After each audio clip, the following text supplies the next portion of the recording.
ચાલો વિદ્યાર્થી મિત્રો,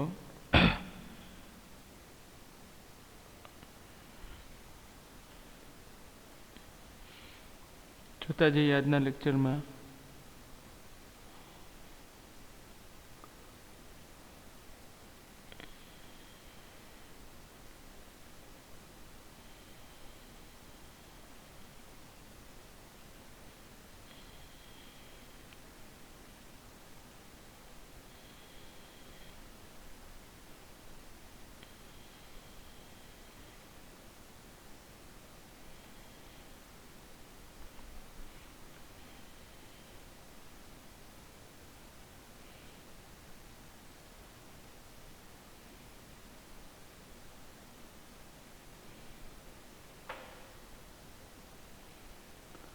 ચલો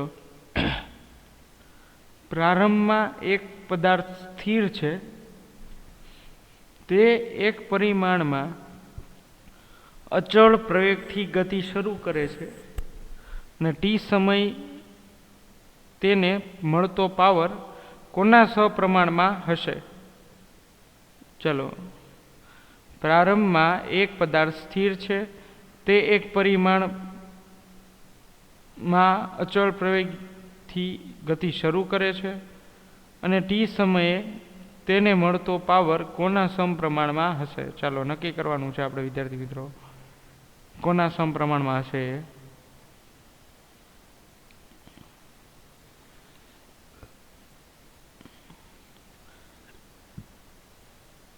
ચલો તો હવે આ જે છે બે 8મો અને 9મો બંને માટે એ એમસીક્યુ માટે ખાસ મોસ્ટ આઈએમપી કરી લેજો. એમસીક્યુ માટે મોસ્ટ આઈએમપી પોઈન્ટ છે.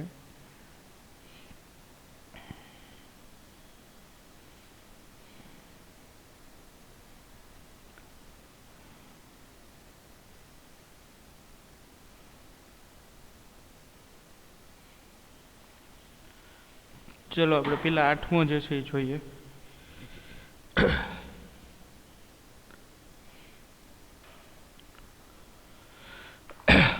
ચલો, પ્રારંભમાં એક પદાર્થ સ્થિર છે અને પ્રવેગથી શરૂ કરે છે કંઈક ગતિ, અને પાવર કોના સપ્રમાણમાં છે? હવે પાવરને કોના સપ્રમાણ એટલે સમય સાથે આમાંથી કયું ABCDમાંથી અથવા તો પહેલા બીજા ત્રીજામાંથી કયું સમીકરણ લાગુ પડે છે?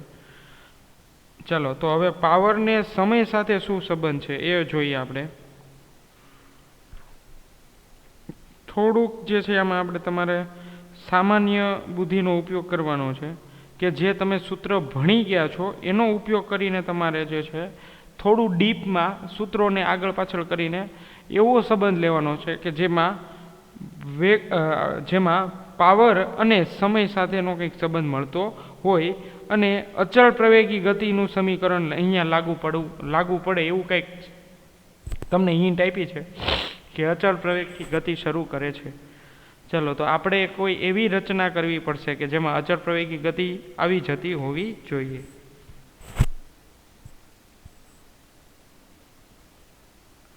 ચલો વિદ્યાર્થી મિત્રો, તો જોઈએ પાવરનું સમીકરણ.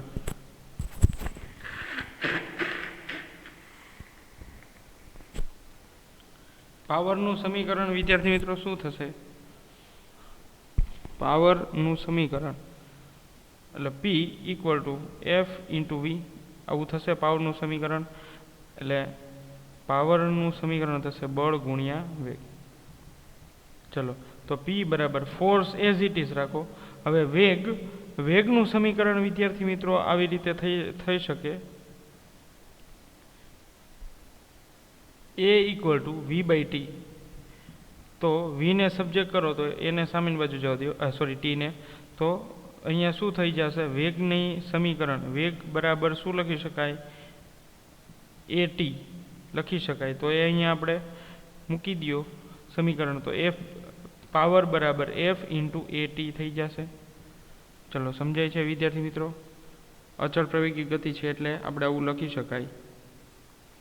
હવે પ્રવેગ જે છે એના બરાબર શું લખી શકાય? તો કે F = ma, અને પ્રવેગને જો તમે કરતા કરો તો પ્રવેગ બરાબર શું આવશે? F/m. ચલો તો એની જગ્યાએ શું લખી શકાય? F/m. તો આ જ સમીકરણને આપણે આગળ કન્ટિન્યુ કરીએ કિંમત મૂકીને, તો શું થઈ જશે? F/m into T.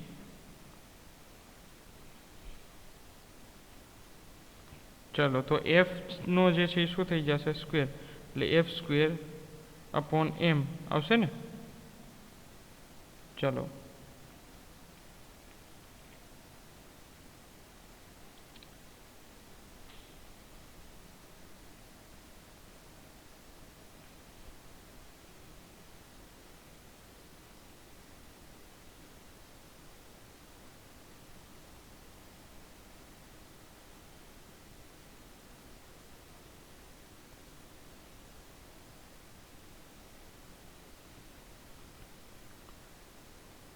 ચલો, તો P = F²/m અને ઇન્ટુ ટી. હવે અહીંયા જો વિદ્યાર્થી મિત્રો,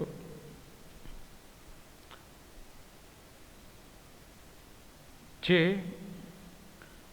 F/m એ તો અચળ છે, પ્રવેગ પણ અચળ છે, અને જો પ્રવેગ અચળ હોય તો બળ પણ અચળ થશે. તો આ ભાગ છે એ અચળ થઈ જશે, તો P પ્રોપોર્શનલ ટુ શું આવશે? ટી. આ જે છે એ શું થઈ ગયું? અચળ. તો P પ્રોપોર્શનલ ટુ શું આવશે? ટી. તો અહીંયા જો P પ્રોપોર્શનલ ટુ ટી એટલે આ ઓપ્શન આવશે, ટીના સમપ્રમાણમાં, ટીના સમપ્રમાણમાં હશે. ચલો, રેડી? સમજાય? આ રીતે આપણે જે છે એ પાવર અને સમય સાથેનું સમીકરણ મેળવી શકાય. ચલો, હવે જે છે આ ઇરેઝ કરી લઈએ.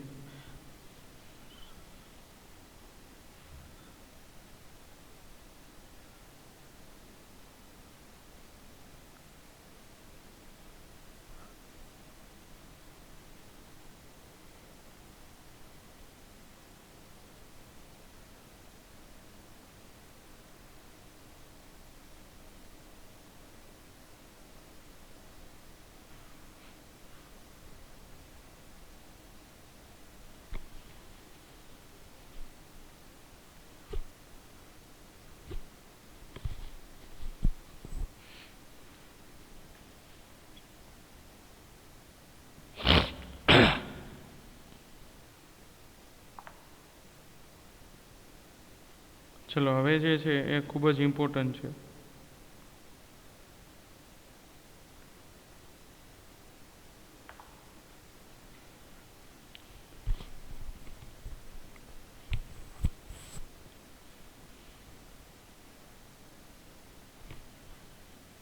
એક પદાર્થ અચળ પાવરના ઉદ્ગમથી અસર હેઠળ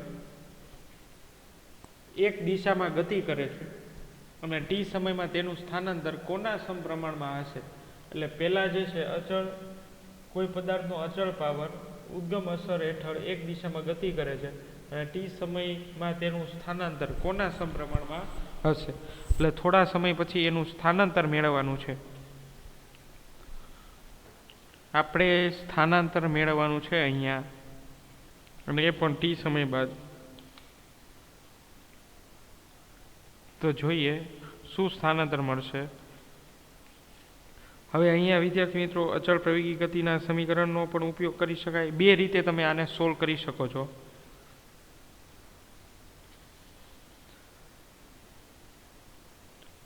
એમાં પહેલી રીત લઈએ આપણે.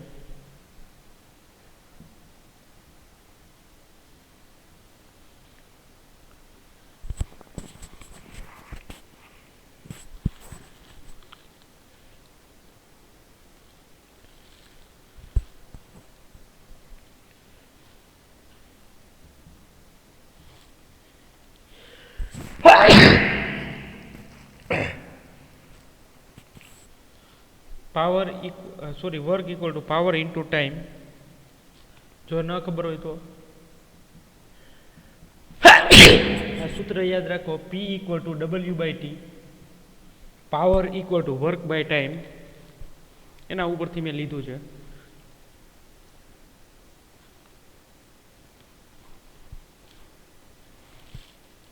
ચલો, તો જો W = PT, એમાં કિંમત મૂકતા જઈએ.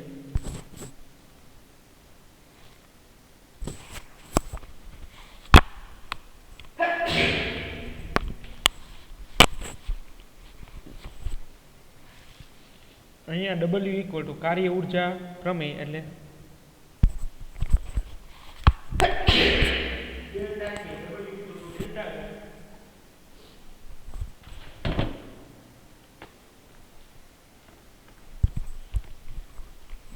ચલો તો આપણે ગતિ ઉર્જા કાર્ય ઉર્જા પ્રમેય ગતિ ઉર્જામાં થતો ફેરફાર કાર્ય બરાબર હોય છે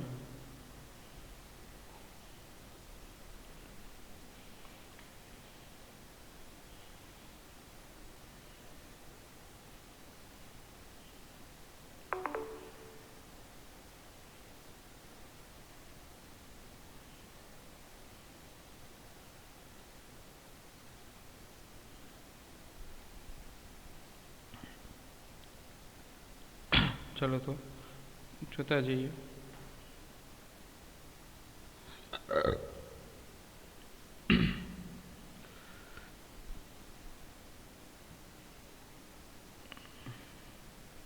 હવે વિદ્યાર્થી મિત્રો ગતિ ઉર્જા જે છે half mv² minus half m v0² હવે પ્રારંભમાં સ્થિર છે એટલે એનો વેગ 0 થઈ જશે એટલે કાર્ય જે છે એ કોના જેટલું થશે હાફ mv² જેટલું થશે ચાલો સમજાય તો અહીંયા કાર્યની કિંમત મળી ગઈ હવે આને જ આપણે કન્ટિન્યુ કરીએ તો શું થશે half mv² equal to p into T half mv² equal to p into T થશે ને આવી રીતે ચલો તો v ને આપણે કરતા કરીએ v² ઇક્વલ ટુ શું થશે 2pt સામેની બાજુ જવા દે અને નીચે આવશે m चलो तो v इक्वल टू शू थे under root 2pt upon m आ t है विद्यार्थी मित्रों 2pt अपॉन m चलो तो आ है ए वेगनु समीकरण मळ्युं चलो हवे आपणे जे छे क्या संदर्भ में जोई छे कि टी समय में तेनु स्थानांतर कोना समप्रमाण हवे आपणे आने स्थानांतरना स्वरूपमां लखवुं होय तो आवी रीते लखी शकाय dx/dt equal to integration under root 2pt upon m चलो स्थानांतरना स्वरूपमां लखवुं छे एटले जोई छे स्थानांतरना स्वरूपमां एटले तो आपणे x जोई छे तो t ने हूँ सामेनी बाजू मोकली दऊं तो आम थई जाय dx equal to under root 2pt upon m into dt थई जाए विद्यार्थी मित्रों आई रीते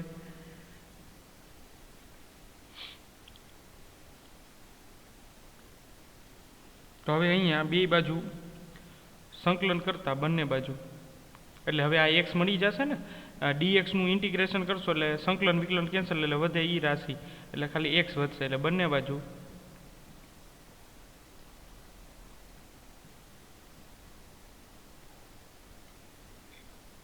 संकलन करता तो बने बाजू संकलन करो तो अहींया थई गयुं x इंटीग्रेशन dx सपोज हालो एक स्टेप आउट वधारे करीए integration under root 2pt upon m तो आ 2p अपॉन m ये बधु बहार निकली जशे रूट t नु थशे खाली चलो तो आनु थई गयुं x इक्वल टू अहींया रूट 2p अपॉन m बारे वही जशे अहींया वध्या t नु रूट एटले 1/2 इंटू dt चलो हवे t नु इंटीग्रेशन जेना लगन एना दीद गांधो t नी सापेक्षे t नु संकलन थशे तो t नु संकलन नु सूत्र शुं थाय एक घात वधे जे घात होय एमां एक घात वधे वधेली घात छेदमां एटले एक घात वधी अने वधेली घात छेदमां एटले 3/2 सादुं रूप आपीए एटले 3/2 एक आखी ने बीजी अर्धी एटले दોઢ एटले आ t नी 3/2 जेटली घात छे एम मळे अने अंडर रूट आ तो है 2p upon m equal to x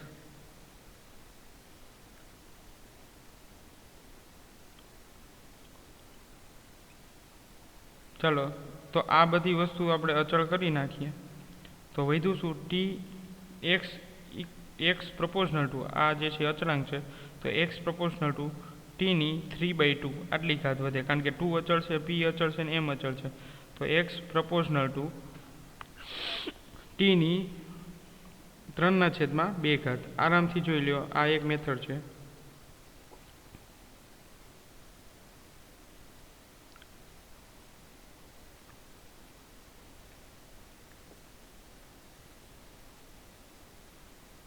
આરામથી જોઈ લો વિદ્યાર્થી મિત્રો.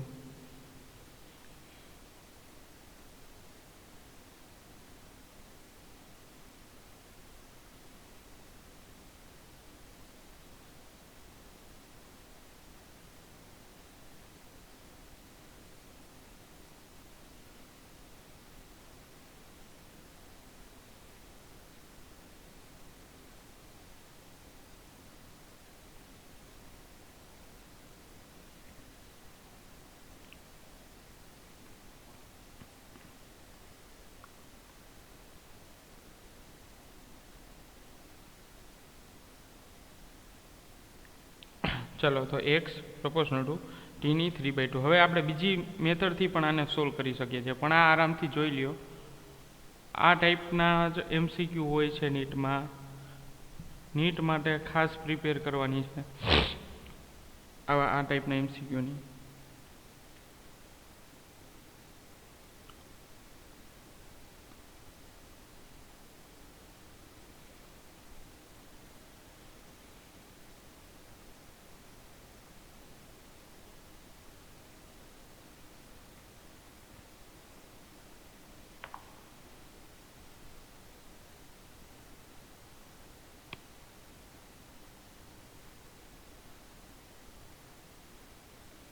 ચલો તો x proportional to t ની 3/2.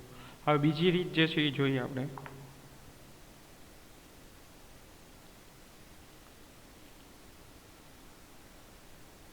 એ પણ ઈઝી છે.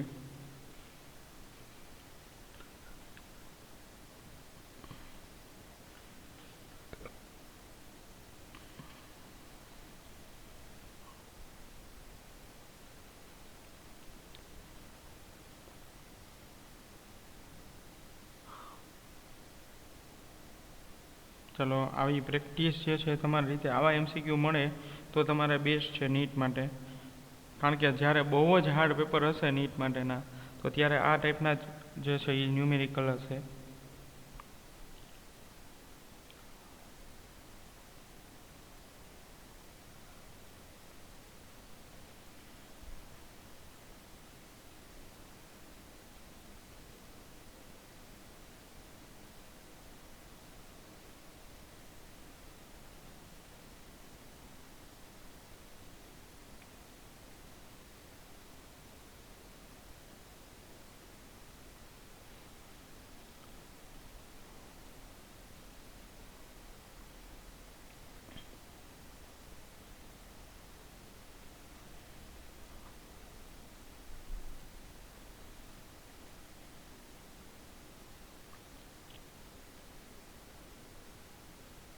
ચલો બીજી મેથડ.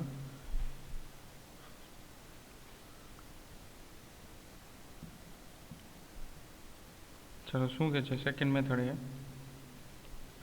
ચલો ત્યાંથી જ સ્ટાર્ટ કરવાનું છે. p equal to force into velocity. તો p ઇક્વલ ટુ ફોર્સ એટલે શું થશે? ma into velocity. હવે વેલોસિટી ઇક્વલ ટુ શું થશે? at થશે અચળ પ્રવેગી ગતિ પરથી. એટલે ma સ્ક્વેર અને t, કારણ કે એક એ આ અને એક આ સમીકરણ અહીંયા મૂકીએ એટલે at થઈ જાય, એટલે ma સ્ક્વેર t. એટલે આ પાવરની સમીકરણ મળી. હવે એમાં જો આપણે પ્રવેગને કરતા કરીએ તો a ઇક્વલ ટુ શું મળશે? √p/mt મળશે ને. આને કરતા કરો તો આ બે છેદમાં જાય અને a ઇક્વલ ટુ સ્ક્વેરના ફોર્મમાં છે. આપણે એ તરફથી જોવું છે. અને પાછું સ્થાનાંતર સાથે સંબંધ છે તો આપણે અચળ પ્રવેગી ગતિના સમીકરણનો ઉપયોગ કરવો પડશે. તો અહીં લખવું પડશે કે અચળ પ્રવેગી ગતિ ના સમીકરણ પરથી. ચલો અચળ પ્રવેગી ગતિનું સમીકરણ શું છે? x બરાબર u0t plus half at square. ચલો આવશે ને આ રીતે. x equal to u0t plus half at square. તો u 0 છે પ્રારંભિક. ચલો તો x ઇક્વલ ટુ આવશે હાફ at સ્ક્વેર. ચલો આવશે.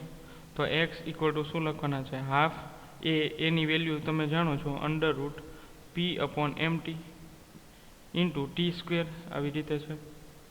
ચાલો તો x ઇક્વલ ટુ જે છે એ શું થશે?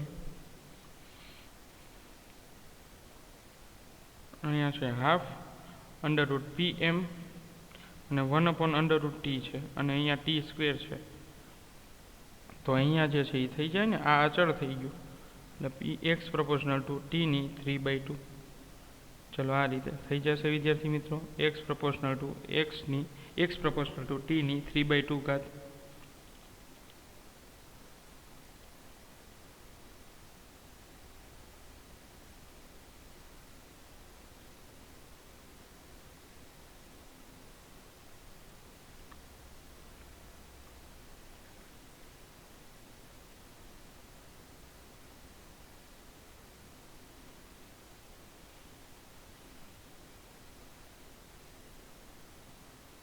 ચલો આરામથી જોઈ લો. આ બીજી રીત છે એ થોડી વધારે ઇઝી પડશે.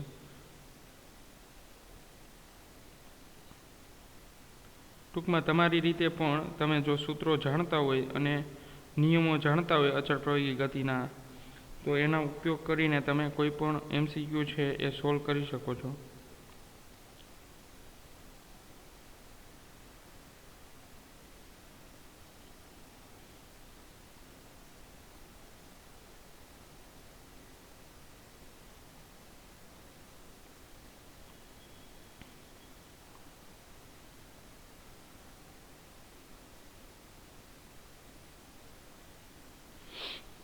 ચાલો વિદ્યાર્થી મિત્રો,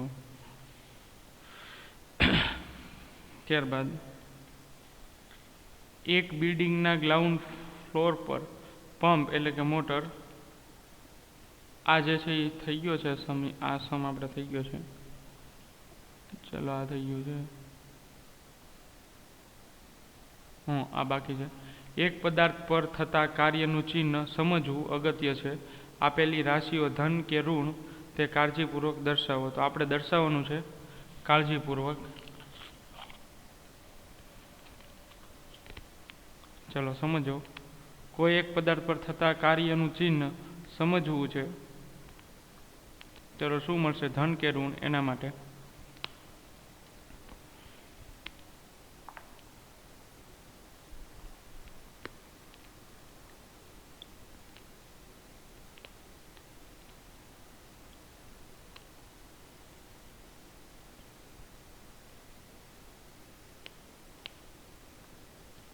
ચલો દોરડા સાથે બાંધેલી ડોલ કૂવામાંથી બહાર કરતા માણસ વડે થયેલું કાર્ય.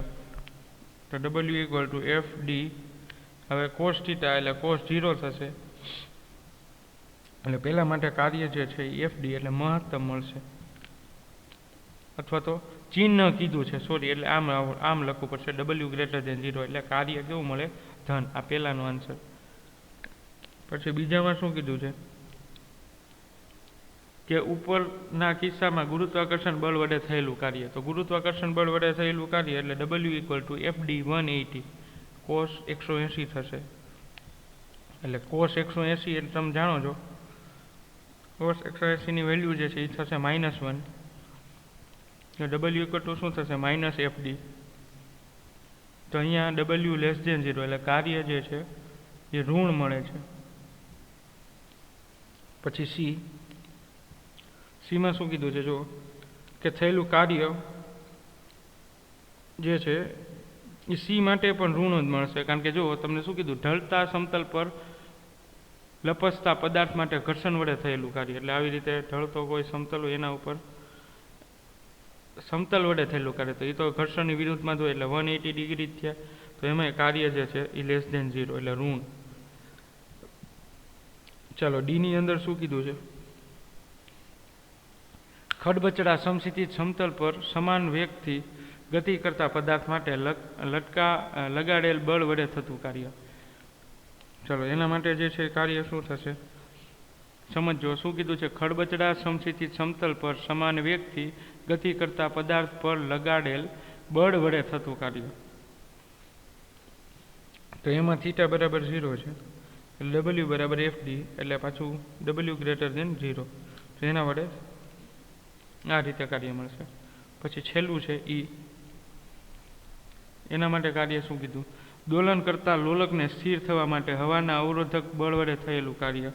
તો એનું થતું કાર્ય જે છે એ 180 ડિગ્રી છે. એટલે આ તો FD as it is 180 એટલે -1, W W <0 એટલે કાર્ય ઋણ મળે. ચલો વિદ્યાર્થી મિત્રો સમજાય.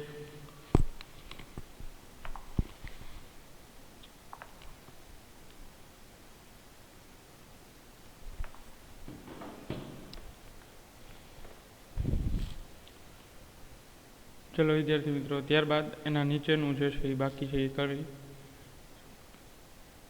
પ્રારંભમાં સ્થિર રહેલ 2 કિલોગ્રામ દળનો એક પદાર્થ 7 ન્યૂટન જેટલા સમસ્થિત દિશાના બળથી અસર હેઠળ ટેબલ પર ગતિ કરે ઘર્ષણાંક 0.1 સાથે ગતિ કરે છે. તો આપેલ ગણતરીઓ કરો અને તમારા પરિણામનું અર્થઘટન કરો. તો પેલા આ ઇરેઝ કરીએ.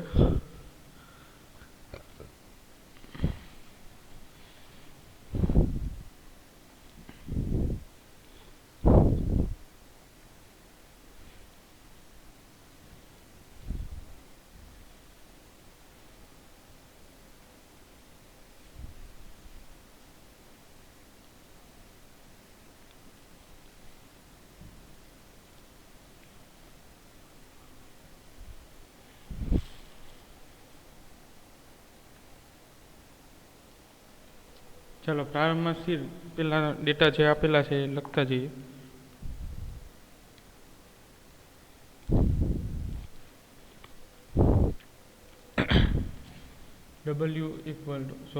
માસ ઇક્વલ ટુ 2 કિલોગ્રામ.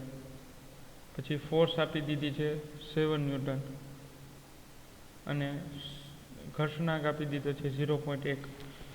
ચલો એટલે એફ એટલે ઘર્ષણાંક એટલે મ્યુ થશે. ચલો તો એમાં પહેલો કેસ કે લગાડેલ બળ વડે 10 સેકન્ડમાં થયેલું કાર્ય. તો પહેલાં તો આપણે ઘર્ષણાંક બરાબર મ્યુ એન થશે. Normal mu proportional to N, પ્રોપોર્શનાલિટી હટાવો તો મ્યુ એન, ચેપ્ટર નંબર 5 યાદ કરો. ઘર્ષણાંક 0.1 અને નોર્મલ ફોર્સ જે છે એ mg જેટલો થશે.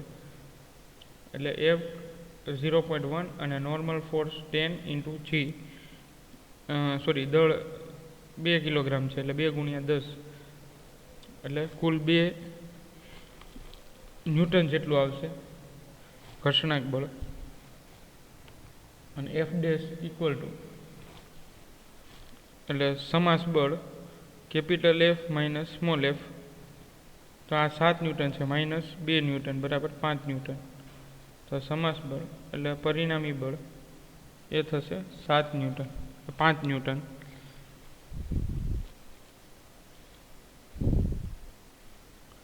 ચલો તો પેલું 10 સેકન્ડ માટે થયેલું કાર્ય.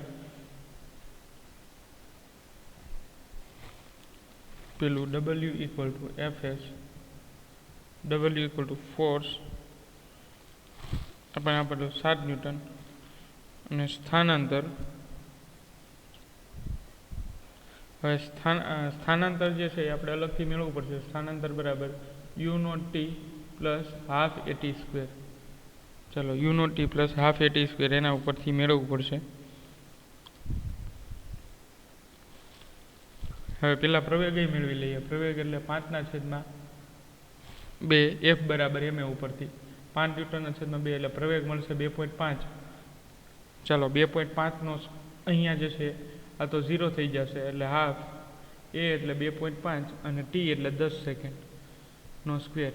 તો હાફ ઇન્ટુ 2.5 ઇન્ટુ 100 તો અહીંયા થઈ ગયા 50 ઇન્ટુ 2.5 એટલે 125 મીટર જેવું થશે. એટલે x બરાબર 125 મીટર. ચાલો તો સ્થાનાંતર છે 125 મીટર. તો 25 × 7 કરી લઈએ કેલ્સીમાં 25 મલ્ટીપ્લાય 7 એટલે 175.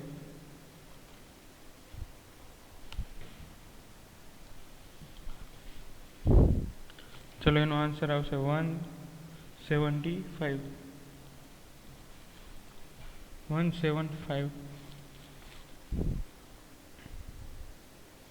જૂલ. આટલા જૂલ કાર્ય થયેલું હશે.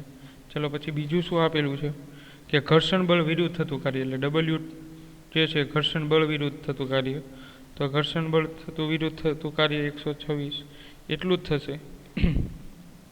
સોરી, ઘર્ષણ બળ વિરુદ્ધ થતું કાર્ય જે છે અહીંયા 2 આવશે, સોરી 2 ન્યૂટન, કારણ કે એ આપણે મેળવેલું છે. ઘર્ષણ બળ માટેનું બળ છે એ 2 ન્યૂટન છે, એટલે 2 ગુણ્યા 126 કરવા પડશે. એટલે અહીંયા 100 એટલે 200 ને પણ એટલે 152 આટલું આવશે. 152 સોરી 252 જૂલ જેટલું કાર્ય થશે. ચલો પછી ત્રીજું જે છે સમાસ બળ વડે થતું કાર્ય. તો સમાસ બળ વડે થતું કાર્ય જે છે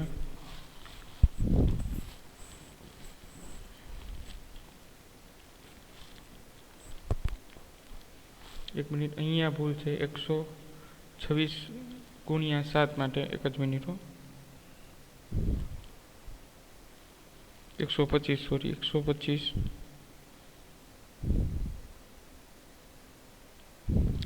અહીંયા 875 હશે. સોરી 875 બોલો પણ લખાણું 175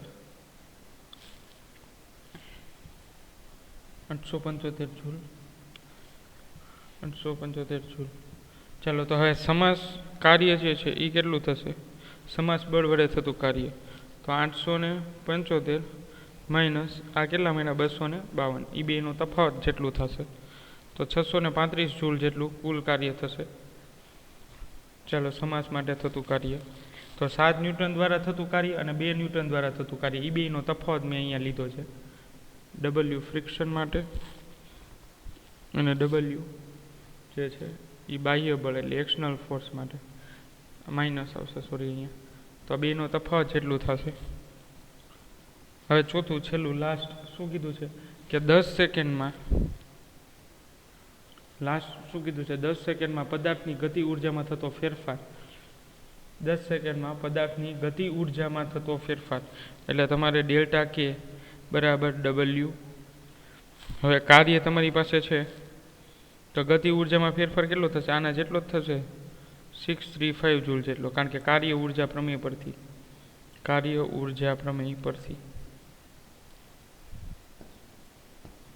એટલે ડેલ્ટા કે ઇક્વલ ટુ 635 જૂલ થશે. ચલો હવે આના ઉપરથી આપણે જે છે એ અર્થઘટન એવું કરી શકીએ કે પરિણામ બળ વડે પદાર્થ પર થતું કાર્ય તેની ગતિ ઉર્જાના ફેરફારનું મૂલ્ય બરાબર છે. એટલે લાસ્ટ જે છે એ મેઇન છે આપણું, કે પદાર્થમાં થતું કાર્ય એ ગતિ ઉર્જાના ફેરફાર બરાબર છે. એટલે ગતિ ઉર્જામાં થતો ફેરફાર એ કાર્યના મૂલ્ય બરાબર છે. એટલે એન્ડ ઓફ ધ ડે આપણે એવું કહી શકાય કે કાર્ય ઉર્જાનો પ્રમેય છે એ અહીંયા લાગુ પડે છે. ચાલો હવે નેક્સ્ટ લેક્ચરથી જે સંઘાતની થિયરી બાકી